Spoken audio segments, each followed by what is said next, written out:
Evangelho de Marcos, capítulo 15, versículo de número 30. É um pequeno versículo e nós vamos ler e meditar nele durante alguns minutos.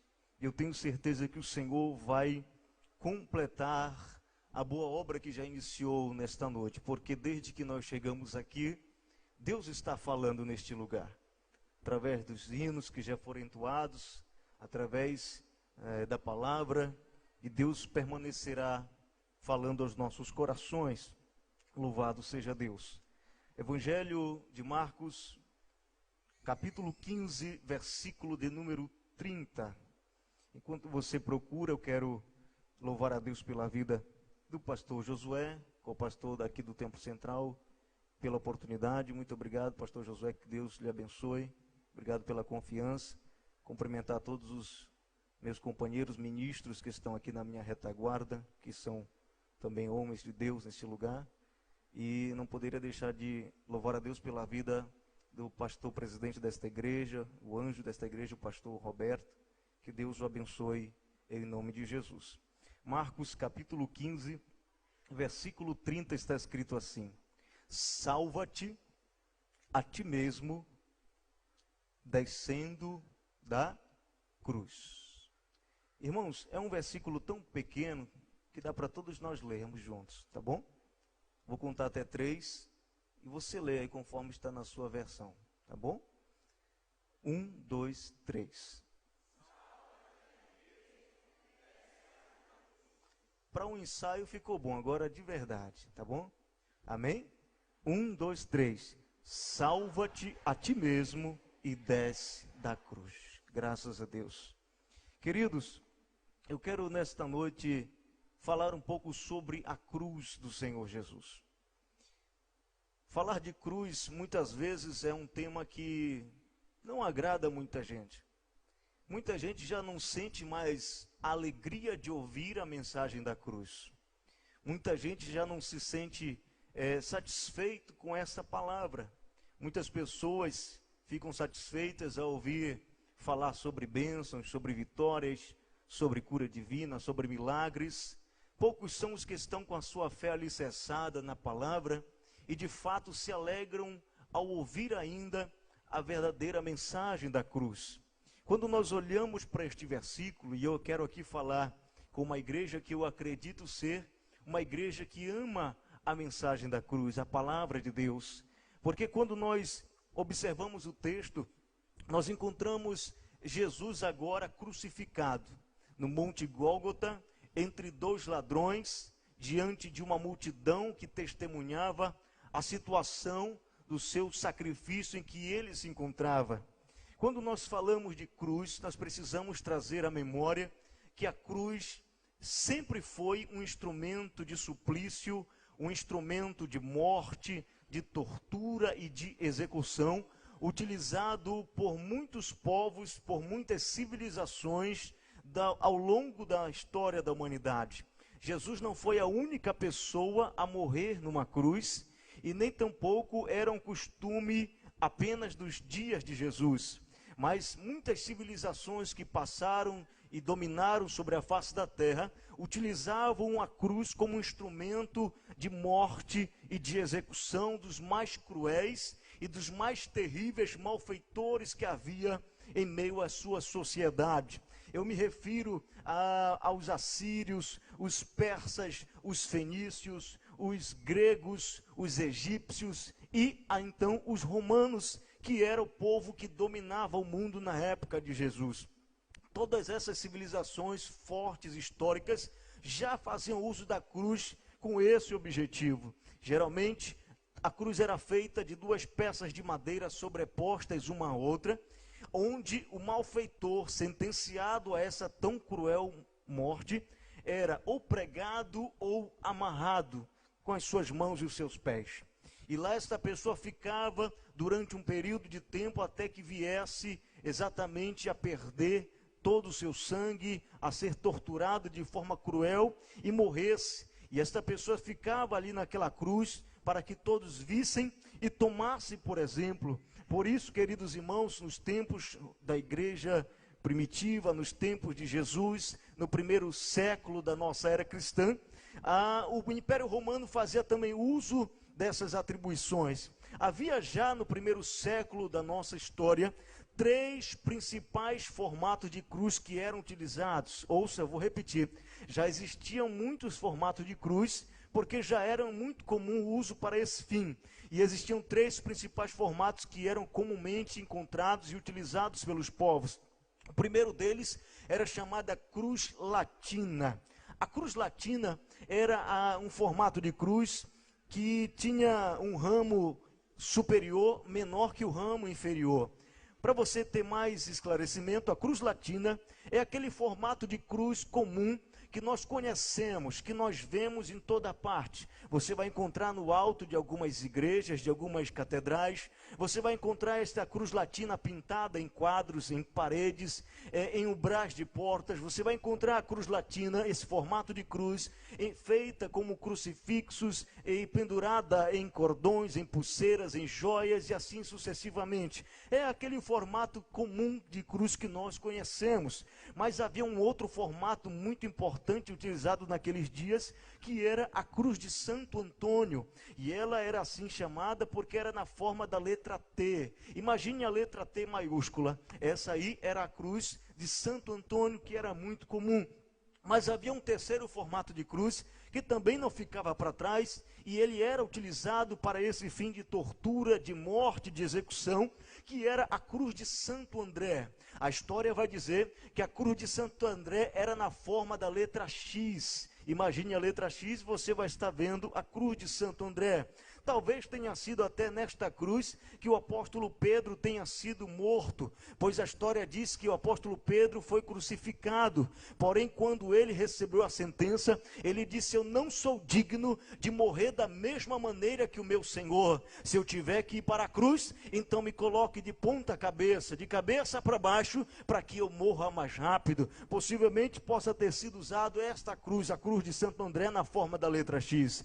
Mas quando nós paramos para pensar e analisar o momento da morte de Jesus, nos vem a seguinte indagação: em qual formato de cruz Jesus teria sido crucificado? Já que haviam tantos formatos e nós já ouvimos aqui 3 principais. Vamos para as páginas da Bíblia Sagrada. Quando nós olhamos o relato dos evangelistas, nós encontramos eles relatando e dizendo que Pilatos, ao entregar Jesus para morrer a morte de cruz, ele também mandou que fosse escrita uma sentença e pregada acima da sua cabeça na cruz. Portanto, nem a cruz de Santo Antônio na forma de uma letra T, nem tampouco a cruz de Santo André na forma da letra X daria possibilidade para que isso ocorresse. Tão somente a cruz latina, que é esta cruz comum que nós conhecemos. Talvez por isso ela tenha se popularizado.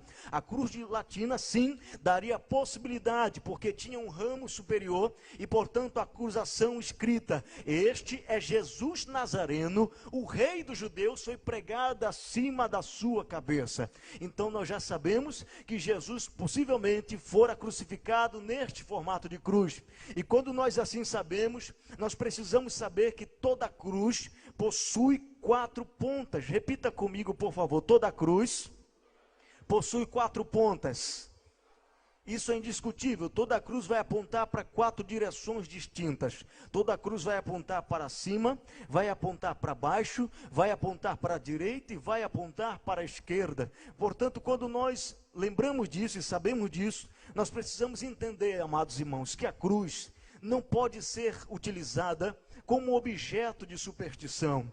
Nós não usamos a cruz como um símbolo supersticioso, como um amuleto, como se fosse um objeto que trouxesse bênção para a nossa vida ou para a nossa casa. Nós não usamos a cruz desta maneira, mas nós também, como crentes salvos em Jesus, não podemos satanizar a cruz, não podemos usá-la e lembrar dela como se fosse símbolo de maldição. Não, porque a cruz, para nós que cremos no sacrifício, ela não simboliza maldição, mas ela simboliza simboliza a bênção. A cruz, para você que está firmado na palavra e no evangelho, ela não simboliza a morte, ela simboliza a vida. A cruz, para você que foi lavado, que foi remido, que foi purificado, que foi justificado, que foi transformado, essa cruz simboliza salvação, transformação, libertação, mudança de cativeiro. Aleluia, uma vida velha se foi quando você se deparou com a cruz. O velho homem morre e o novo homem nasce para a glória do nome do Senhor dos Exércitos.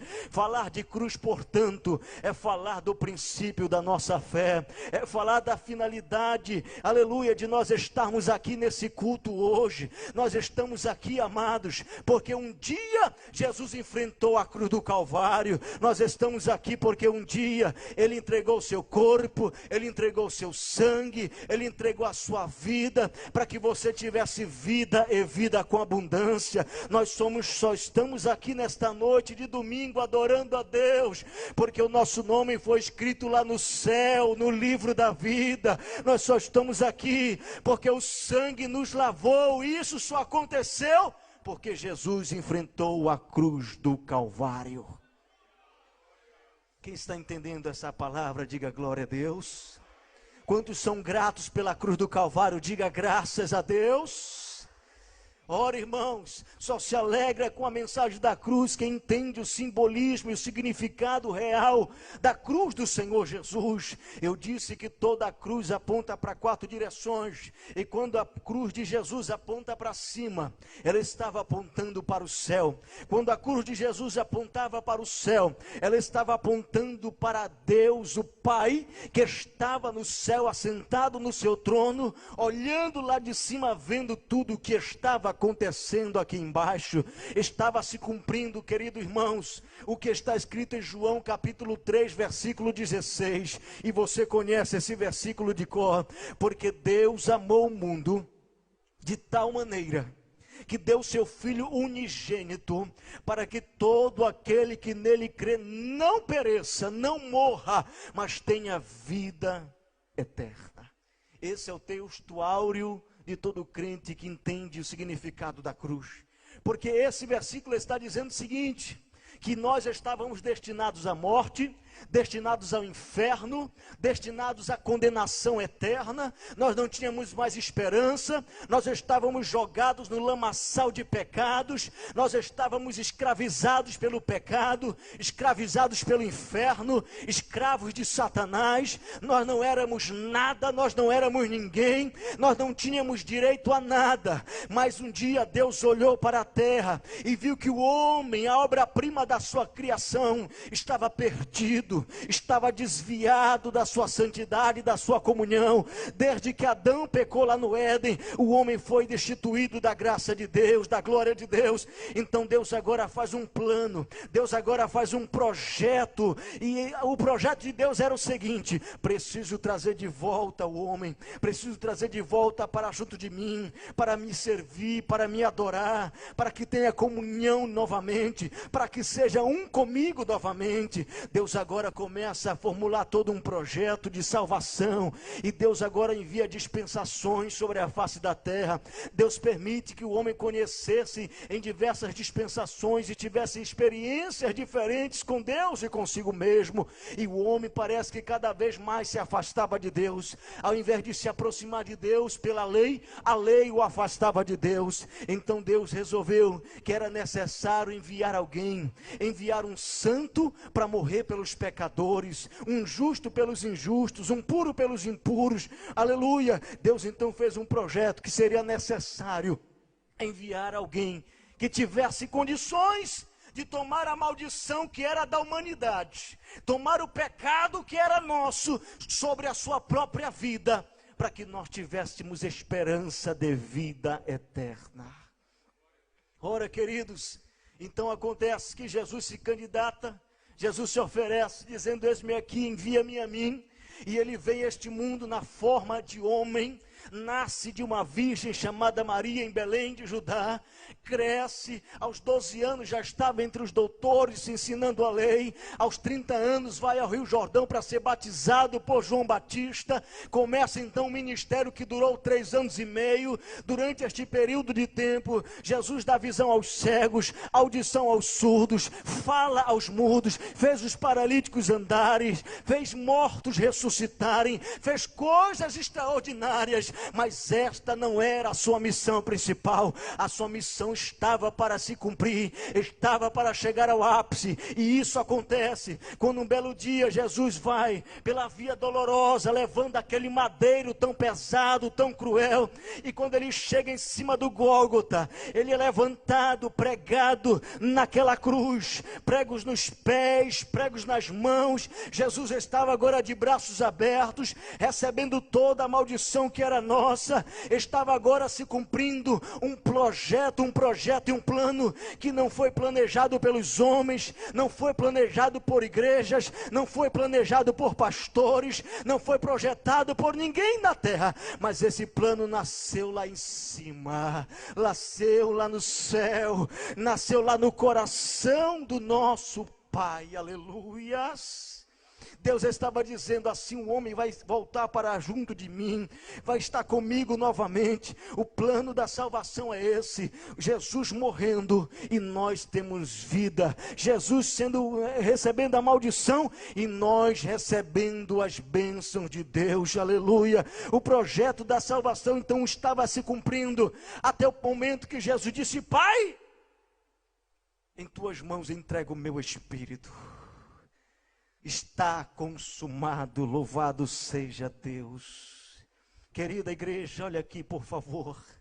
Quando a cruz de Jesus aponta para cima, ela estava dizendo que lá em cima, Deus sabia que você um dia estaria aqui nesta noite, sentado neste banco, louvando o nome dEle, adorando ao nome dEle, sendo salvo, sendo liberto, sendo abençoado. Aleluia, porque o plano da salvação funcionou, funciona e vai funcionar até o dia da volta do Senhor Jesus. Quantos aqui já foram alcançados pelo plano da salvação? Quantos aqui já entregaram a sua vida a Jesus? Se isso é verdade, se alegre, sorria, adore a Deus nesta noite, porque você está com seu nome escrito lá no céu, no livro da vida, e isso só é possível porque um dia lá no céu, Jesus olhou para você, Deus olhou para a tua vida.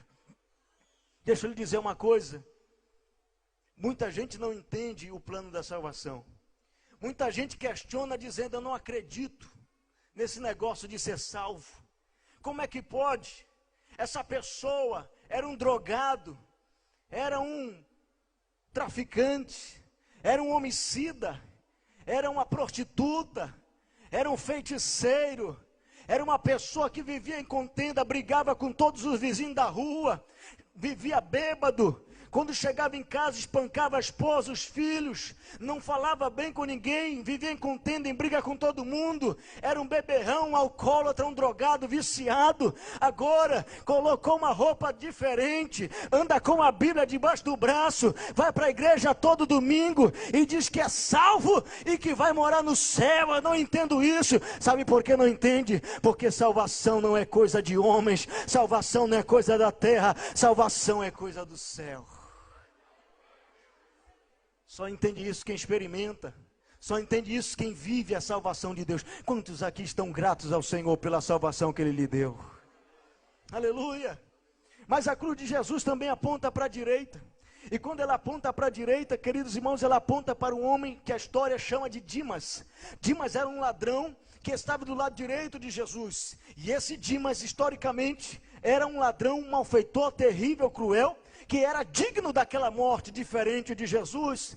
Mas quando ele estava naquele lugar, ele se arrependeu dos seus pecados. Lucas capítulo 23, versículo 42, fala do arrependimento de Dimas. Do lado direito da cruz, ele expressa seu arrependimento dizendo: Senhor, lembra-te de mim quando entrares no teu reino. Do lado direito da cruz, portanto, estava um homem que no último momento da sua vida se arrependeu, reconheceu que Jesus é o Senhor e entregou a sua vida a Ele. Do lado direito da cruz estão aqueles que aceitam o plano da salvação, que aceitam o plano do Evangelho. Estão aqueles que entendem que só Jesus pode mudar a sua vida, que só Jesus salva, que só Jesus cura, que só Jesus liberta, que só Jesus transforma. Do lado direito da cruz estão pessoas que querem ser salvos, que querem morar no céu, que querem ter uma vida diferente com Deus. Do lado direito da cruz estão pessoas que, ainda que tenham passado a vida toda no pecado, mas ainda que esteja no leito da morte, ainda tem esperança, ainda tem chance, ainda tem oportunidade, e Jesus ainda te quer, Jesus ainda te ama e está esperando você, do lado direito da cruz, tomar uma decisão de mudança para a tua vida. Do lado direito da cruz estão aqueles, amados, que reconhecem que Jesus Cristo é o Senhor. Aleluia! Ninguém pode dizer Senhor, Senhor, senão pelo Espírito de Deus. Quantos aqui têm o Espírito de Deus na sua vida? É esse Espírito Santo que move o teu coração nesta noite, para você dizer Senhor, para você abrir a sua boca e dizer Senhor, Tu és o Senhor da minha vida, Tu controlas a minha vida, Tu decides a minha vida, Tu direcionas a minha vida. Quando eu não sei falar, Tu me ensinas. Quando eu não sei tomar decisões, Tu me dá direção. Quando eu não sei o que fazer, Tu me mostras o caminho. Eu quero dizer uma coisa nesta noite. Levante a sua mão direita, por gentileza. Fecha os teus olhos por um minuto aí onde você está. Se for possível, abra agora a sua boca e fale com Jesus. Diga para Jesus que Ele é o teu Senhor. Diga para Jesus que Ele comanda a tua vida, que Ele decide o que fazer na tua vida. Diga para Jesus que não é como você quer, é como Ele quer. Diga para Jesus que você não vai teimar, mas você vai obedecer. Diga para Jesus que você é servo e que Ele é o teu Senhor. Se você fizer isso hoje, Jesus vai tomar os controles da tua vida. Jesus vai quebrar as cadeias que estão te atrapalhando. Jesus vai romper barreiras nessa noite. Jesus vai curar as enfermidades que estão te afligindo. Se você disser que Ele é o Senhor, alabashure comandaracandarábia, Jesus te toca hoje. Jesus te visita nesta noite de uma forma especial.